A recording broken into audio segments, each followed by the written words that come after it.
Bonjour les filles, aujourd'hui je suis en compagnie de Ludivine à Saint-Louis dans son institut, l'Instant pour soi, un institut juste fait pour vous les filles.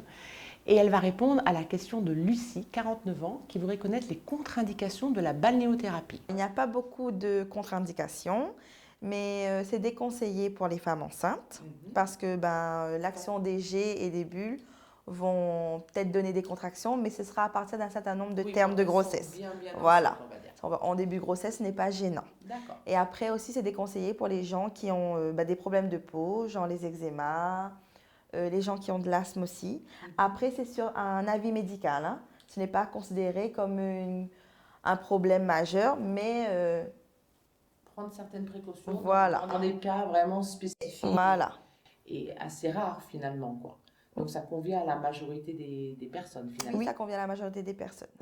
Donc vous voyez les filles, il y a quelques contre-indications, mais des contre-indications, j'ai envie de dire, de bon sens. Effectivement, quand on est enceinte et qu'on n'est pas loin du terme, on n'a pas trop envie de projeter des gestes Exactement. sur son ventre. Donc ça paraît assez évident. Si on est un petit peu asthmatique, on peut se sentir un petit peu, comment je pourrais dire, en difficulté de Voilà, respirer. parce que ça crée quand même une certaine vapeur autour dans l'air.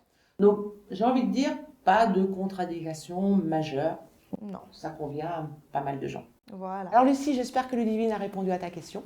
En attendant les filles, n'hésitez pas à poser vos questions et les laisser sur le site internet www.secretfille.tv ou sur notre page Facebook.